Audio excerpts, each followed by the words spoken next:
بسم اللہ الرحمن الرحیم۔ السلام علیکم۔ امید کرتی ہوں آپ سب خیریت سے ہوں گے۔ اللہ تعالیٰ سب کو اپنی حفظ و امان میں رکھے، آمین۔ درود پاک پڑھیں گے۔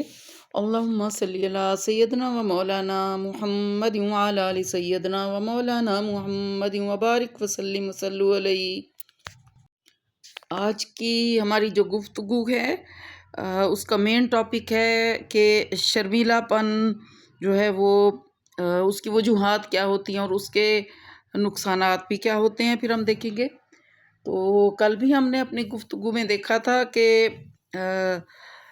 لوگوں کی ترقی کی راہ میں جو رکاوٹ ہے نا وہ شرمیلا پن بنتا ہے، اور ایک تو اعتماد میں کمی ہوتی ہے، خود اعتمادی جو ہوتی ہے نا اس میں بھی کمی ہوتی ہے، اور دوسرا شرمیلا پن بھی ہوتا ہے جس کی وجہ سے نا وہ ترقی نہیں کر سکتے، اور معاشرے کی ایک اچھی خاصی تعداد جو ہے نا وہ اس مسئلے کا شکار ہے، یعنی شرمیلے پن کا۔ اور اگر ہم دیکھیں تو مردوں کی نسبت جو عورتیں ہوتی ہیں نا وہ زیادہ شرمیلی ہوتی ہیں، اور اگر ہم دیکھیں نا تو یہ اللہ تعالیٰ کی ایک خاص رحمت ہے کہ عورتیں جو ہیں وہ شرمیلی ہوتی ہیں۔ اگر عورتیں شرمیلی نہ ہوتی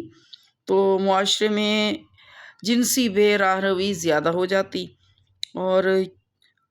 مطلب جرائم بھی پھر زیادہ ہوتے اس ٹائپ کے۔ تو شرمیلے لوگ جو ہوتے ہیں نا وہ جنسی بے راہ روی کا کم شکار ہوتے ہیں۔ تو اب ہم دیکھیں گے شرمیلے پن کی وجوہات کیا ہیں۔ تو اس میں پہلی چیز ہم دیکھتے ہیں کہ بعض ماہرین کا خیال ہے کہ شرمیلا پن ذہانت اور قد وغیرہ کی طرح ایک فطری وصف ہے، یعنی اس کو فطری وصف کہتے ہیں، جیسے ذہانت ہوتی ہے اور باقی خوبیاں ہوتی ہیں، تو یہ بھی ایک خوبی اس کو کہتے ہیں۔ اور دوسرا ہم دیکھیں گے دوسری اس کی وجہ کردار پسند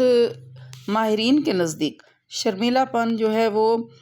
غلط قسم کی لرننگ کی وجہ سے بھی پیدا ہوتا ہے۔ ان کے خیال کے مطابق کوئی فرد صرف اس لیے شرمیلا ہے کیونکہ اس نے لوگوں سے ملنا جلنا سیکھا ہی نہیں، یعنی وہ لوگوں سے ملتا جلتا بھی نہیں ہے،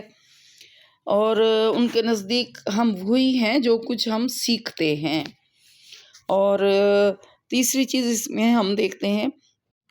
تحلیل نفسی کے مطابق شرمیلا پن کسی لاشعوری کشمکش کی وجہ سے پیدا ہوتا ہے۔ اس نظریے کے مطابق یہ کسی لاشعوری کشمکش کا اظہار ہے یا اس کی ظاہری شکل ہے۔ اور چوتھی چیز ہے کہ عمرانیات اور بچوں کی نفسیات کے ماہرین کے نزدیک معاشرے اور سوسائٹی کے حالات ہمیں شرمیلا بناتے ہیں، ٹھیک ہے۔ ان کے خیال میں وہ لوگ جو بار بار گھر یا سکول چینج کرتے رہتے ہیں ان میں یہ مسئلہ زیادہ ہوتا ہے، کیونکہ بچہ جو ہوتا ہے نا وہ جب گھر چینج ہو جاتا ہے تو لازمی طور پر سکول بھی چینج ہو جاتا ہے، کسی اور ایریے میں چلے جاتے ہیں، کسی اور سٹی میں، تو بچے چونکہ سیٹ ہوتے ہیں ایک سکول میں، ان بچوں کے ساتھ وہ کھیلتے ہیں، ان اسٹوڈنٹس کے علاوہ جو ٹیچرز ہوتے ہیں ان کے ساتھ بھی ان کی جو ہے مائنڈ سیٹنگ ہو چکی ہوتی ہے، تو جب چینج ہوتے ہیں تو پھر وہ اگلے ٹیچر کے ساتھ سامنے بول نہیں پاتے اور جھجک محسوس کرتے ہیں، تو یہ بھی ایک بڑی وجہ ہے۔ اور بعض ماہرین کے مطابق افراد کے حوالے سے شخصی جو مقابلہ ہوتا ہے اور ایک دوسرے سے آگے بڑھنے کی جو ضرورت ہے اس پر زور دینا بھی اس مسئلے کو یعنی شرمیلے پن کو پیدا کرتا ہے۔ اور اس کے علاوہ اگر کوئی والدین بھی بچے کو اپنے بچوں کو یا بچوں میں سے کسی ایک کو بار بار یہ کہیں کہ یہ تو بڑا شرمیلا ہے، کسی سے بات نہیں کرتا، تو ان کے بار بار کہنے کی وجہ سے بھی بچہ شرمیلا ہو جاتا ہے۔ اور اگر دوسرے لوگوں کے سامنے بچے کی توہین کی جائے، اس کی تضحیک کی جائے تو بھی بچہ شرمیلے پن کا شکار ہو جاتا ہے۔ اور بعض بچے اپنے کسی جسمانی نقص کی وجہ سے مثلاً بدصورتی یا کلر کا فیئر نہ ہونا یا قد چھوٹا ہونا یا بہت بڑا ہونا، یہ بھی شرمیلے پن کی وجہ بن جاتا ہے۔ اور اسی طرح شرمیلے پن کی وجہ جو ہے نا بڑی وجہ اگر ہم دیکھیں تو احساس کمتری اور خود اعتمادی میں کمی بھی ہے، جیسے ہم نے کل دیکھا تھا نا، کل ہمارا ٹاپک ہی یہی تھا کہ خود اعتمادی میں بھی کمی اور احساس کمتری کی وجہ سے پھر بہت سارے مسائل پیدا ہوتے ہیں، ان میں ایک شرمیلا پن بھی ہے۔ اس کے علاوہ بچپن میں عدم تحفظ کا شدید احساس، یہ بھی شرمیلے پن کا سبب بن جاتا ہے۔ اور اگر کسی کو پتہ چل جائے کہ لوگ مجھے تنقیدی نگاہ سے دیکھ رہے ہیں، تو ہمیشہ پھر وہ اسی بارے میں سوچے گا کہ لوگ میرے بارے میں کیا سوچیں گے، میں اس طرح کا کام کروں گا تو پھر پتہ نہیں صحیح بھی ہے کہ نہیں ہے، اس کو غلط کہا جائے گا۔ تو اس طرح پھر وہ شرمیلے پن کا شکار ہو جاتا ہے اور اس کام کو کرنا بھی نہیں چاہتا۔ تو اس طرح کے جو افراد ہوتے ہیں عموماً وہ خوف میں رہتے ہیں، اور ان کا سب سے بڑا خوف کیا ہوتا ہے؟ وہ یہ ہوتا ہے کہ کہیں ہم ناکام نہ ہو جائیں، یعنی کہیں وہ ناکام نہ ہو جائیں، ان سے کوئی غلطی نہ ہو جائے، دوسرے لوگ خصوصاً جن سے مخالف جو ہے ان کو مسترد نہ کر دے، یا ان کی توہین اور تضحیک نہ ہو جائے۔ ہر وقت وہ یہی سوچتے رہتے ہیں۔ تو ہم بہت کچھ اپنے والدین اور قریبی ماحول سے سیکھتے ہیں اور سیکھ سکتے ہیں۔ ہم جیسا اپنے والدین کو کرتے دیکھتے ہیں، لاشعوری طور پر ویسا ہی کرنے کی کوشش کرتے ہیں۔ چنانچہ اگر والدین میں سے کوئی ایک یا دونوں شرمیلے ہیں تو ان کے اکثر بچے بھی شرمیلے پن کا شکار ہو جاتے ہیں۔ تو یہ تھیں وجوہات نا، کچھ کل ہم نے دیکھی تھیں، کچھ آج بھی ہم نے دیکھی ہیں۔ تو اب شرمیلے پن کا حل کیا ہو، یعنی کیا کیا جائے؟ کیونکہ اس کی وجہ سے جو ہے نا فرد سماجی خوشیوں سے محروم ہو جاتا ہے اور محروم رہتا ہے، وہ اپنی صلاحیتوں سے بھرپور فائدہ بھی نہیں اٹھا سکتا۔ اور اس کے علاوہ شرمیلا پن جو ہے نا وہ کسی فرد کی ترقی کی راہ میں بھی رکاوٹ بنتا ہے، اور بہت بڑی رکاوٹ ہے۔ لہٰذا اس رکاوٹ کو ہر صورت میں ختم ہو جانا چاہیے، اور اگر مسئلہ شدید ہے تو کسی ماہر نفسیات کی مدد لی جائے۔ لیکن اگر مسئلہ شدید نہیں ہے تو آپ اسے خود بھی حل کر سکتے ہیں۔ تاہم کسی بھی مسئلے کی طرح شرمیلا پن جو ہے اس کو حل کرنے کے لیے بھی مسلسل جد و جہد کی ضرورت ہے۔ سب سے پہلے تو یہ یقین کریں کہ آپ اپنی شخصیت میں تبدیلی لا سکتے ہیں، یعنی اگر آپ خود شرمیلے ہیں تو آپ یہ سوچیں کہ آپ اپنی شخصیت میں خود تبدیلی لا سکتے ہیں، اور اس شرمیلے پن کو آپ خود ختم کر سکتے ہیں۔ اس یقین کے بعد ایک پروگرام کے تحت کوشش شروع کر دیں۔ تاہم یہ بات ذہن میں رکھیں کہ اس کے لیے محنت بلکہ سخت محنت کی ضرورت ہے۔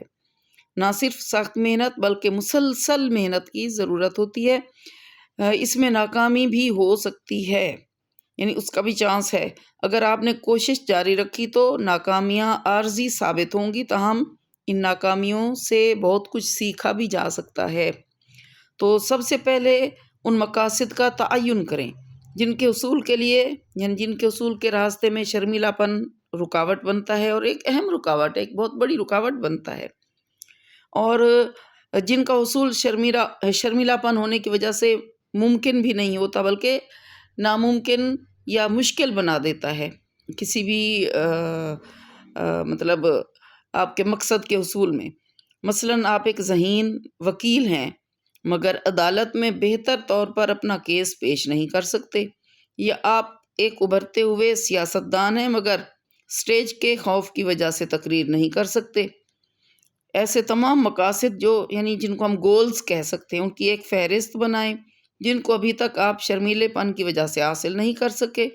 اس فہرست کو روزانہ سوتے وقت ایک بار پڑھ لیا کریں۔ مسئلے کے خاتمے تک اس مشق کو جاری رکھیں، اور ان کا روزانہ پڑھنا شرمیلے پن کو ختم کرنے کے لیے ایک بہت بڑا محرک ثابت ہوگا۔ اور یہ تو ہم نے دیکھا کہ ہمارا مقصد جو ہے وہ کیا ہونا چاہیے، مقاصد کا تعین بھی ہونا چاہیے، اور اس کے بعد کچھ اقدامات کرنے کی ضرورت ہوتی ہے۔ ان میں سے سب سے پہلے کیا ہے کہ مسئلے کی وجہ معلوم کرنا۔ نمبر 2، اپنے بارے میں اپنی سوچ کو چینج کرنا، بدلنا۔ جو بھی سوچتے ہیں نا وہ نہیں سوچنا، اس طرح نہیں سوچنا، بلکہ اپنی سوچ کو چینج کرنا ہے کہ میں یہ کام کر سکتا ہوں۔ اور تیسری چیز کہ احساس کمتری کا بھی خاتمہ کرنا ہے، جس وجہ سے بھی احساس کمتری پیدا ہوا تھا نا، تو اس کا خاتمہ، اسے ختم کرنا ہے۔ اور عزت نفس میں بھی اضافہ کرنا ہے۔ اپنی خود عزت نفس میں ہم اضافہ کریں گے تو دوسرے بھی اضافہ کریں گے، یعنی ہمیں ہماری عزت کریں گے، خود ہم پہلے اپنے آپ کو تو دیکھیں کہ ہم کیسے ہیں، ہم اپنے آپ کو اچھا محسوس کریں گے تو کوئی بھی ہمیں اچھا سمجھے گا، اور اسی طرح نئے سماجی کردار کی تشکیل بھی ہو جائے گی، اور شرمیلے پن کے خاتمے کے لیے دوسروں کی بھی مدد کریں گے، یہ بھی سوچنا ہے نا، صرف اپنی نہیں، اپنی مدد جب آپ کر لیں تو پھر دوسروں کی مدد کے لیے بھی تیار رہیں۔ تو سب سے پہلے ہم نے اس میں جو پوائنٹ پہلا دیکھا تھا نا کہ مسئلے کی وجہ معلوم کرنا، تو اس کو اب ہم دیکھیں گے تھوڑی ڈیٹیل کے ساتھ نا، پہلا پوائنٹ جو ہمارا ہے،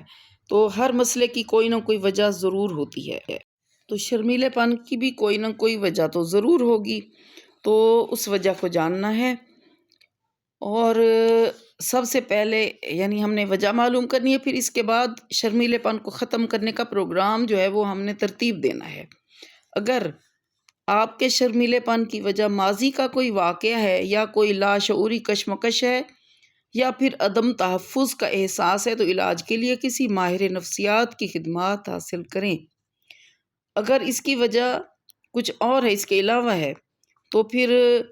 یعنی اگر وجہ جسمانی نقائص میں سے کوئی نقص ہے تو اس نقص کو قبول کریں، اس کو چھپانے کی بھی کوشش نہ کریں۔ لوگ آپ کے کردار اور شخصیت کو دیکھتے ہیں، نہ کہ جسمانی نقص کو۔ دنیا میں بہت سے لوگ ایسے گزرے ہیں جن کے جسم میں کوئی نہ کوئی نقص تھا، مگر انہوں نے اس کی بالکل پرواہ نہیں کی، بلکہ اپنے کردار کے ذریعے بے پناہ شہرت حاصل کی۔ اگر ہم دیکھیں نا، سب سے پہلے تاریخ میں ہمیں حضرت بلال رضی اللہ تعالی عنہ ہمیں وہ نظر آتے ہیں کہ وہ جسمانی حسن نہیں رکھتے تھے، مگر ہر مسلمان ان سے محبت کرتا ہے۔ اگر وجہ احساس کمتری ہے تو اس کو ختم کریں، ٹھیک ہے،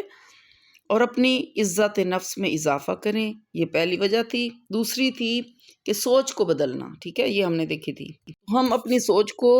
چینج کر سکتے ہیں، کیونکہ ہم وہی ہیں جو اپنے بارے میں ہم سوچتے ہیں، اور ہماری سوچ ہمارے کردار اور شخصیت پر گہرے اثرات مرتب کرتی ہے۔ منفی سوچ کردار اور شخصیت کو منفی طور پر، اور مثبت سوچ مثبت طور پر متاثر کرتی ہے انسان کو، لہٰذا اس سوچ کو بدلنے کی ضرورت ہے۔ اگر آپ اپنے آپ کو شرمیلا سمجھتے ہیں تو آج سے اس سوچ کو ختم کر دیں، اور یہ سوچیں کہ آپ شرمیلے نہیں ہیں، ٹھیک ہے، اپنی سوچ چینج کریں نا۔ تو شرمیلے جو لوگ ہوتے ہیں نا، وہ دوسرے لوگوں کی رائے کو بھی بہت اہمیت دیتے ہیں۔ وہ یہ سوچتے ہیں کہ لوگ ہمیں دیکھ رہے ہیں، یعنی لوگ انہیں دیکھ رہے ہیں، ان کا تنقیدی جائزہ لے رہے ہیں، ان کو پرکھ رہے ہیں۔ یہ لوگ اس بارے میں بہت فکر مند ہوتے ہیں کہ لوگ کیا کہیں گے، لوگ کیا سوچیں گے۔ حالانکہ حقیقت کو اگر ہم دیکھیں تو لوگوں کے پاس نا اتنا وقت نہیں ہوتا کہ وہ کسی کے بارے میں سوچتے رہیں، تو اس پر وقت ضائع نہ کریں، اس بارے میں سوچ کر۔ یہ صرف آپ کا خیال ہے۔ لوگ تو اپنے مسائل میں اس قدر الجھے ہوئے ہوتے ہیں کہ ان کو تو انہی سے فرصت نہیں ہوتی۔ کیا آپ کے پاس اتنا فالتو وقت ہے کہ آپ ہر وقت دوسروں کے بارے میں سوچیں اور ان کا جائزہ لیتے پھریں؟ نہیں نا۔ تو اسی طرح لوگوں کے پاس بھی نہیں ہوتا یہ وقت، ہم یہ بس سوچتے رہتے ہیں، یعنی آپ یہ سوچتے رہیں گے تو اس طرح نہیں کرنا، بلکہ لوگ جو بھی کہتے ہیں یہ سوچیں کہ اگر لوگ میرے بارے میں اچھی رائے نہیں رکھتے یا منفی سوچ ہے ان کی میرے بارے میں، تو سوچتے رہیں، آپ کو اس سے فرق نہیں پڑنا چاہیے، کیونکہ قافلہ چلتا رہتا ہے، اور یعنی ایسے لوگوں کا رویہ جو صرف تنقیدی جائزہ لیتے رہتے ہیں نا کسی کا بھی، ایسے ہوتا ہے جیسے یعنی قافلہ تو چلتا ہے لیکن پیچھے کتے بھی بھونکتے رہتے ہیں، لیکن قافلہ تو نہیں رکتا نا کسی کے یعنی بھونکنے کی وجہ سے یا کسی بھی وجہ سے۔ تو اپنا موازنہ جو ہے دوسروں سے بھی نہیں کرنا، آپ یہ بھی سوچیں، ہمیشہ کوئی نہ کوئی فرد آپ سے ضرور بہتر ہوگا، اور ہمیشہ آپ کسی نہ کسی فرد سے کسی نہ کسی بات میں ضرور بہتر ہوں گے، یہ ضرور سوچیں۔ لہٰذا بھول جائیں کہ لوگ کیا کہیں گے، یہ بھی بھول جائیں کہ آپ شرمیلے ہیں، ٹھیک ہے، سوچ کو چینج کریں۔ بہت سے شرمیلے افراد جو ہیں وہ اس بات سے خوفزدہ ہوتے ہیں کہ وہ ناکام ہو جائیں گے یا ان سے غلطی ہو جائے گی، جس کی وجہ سے لوگ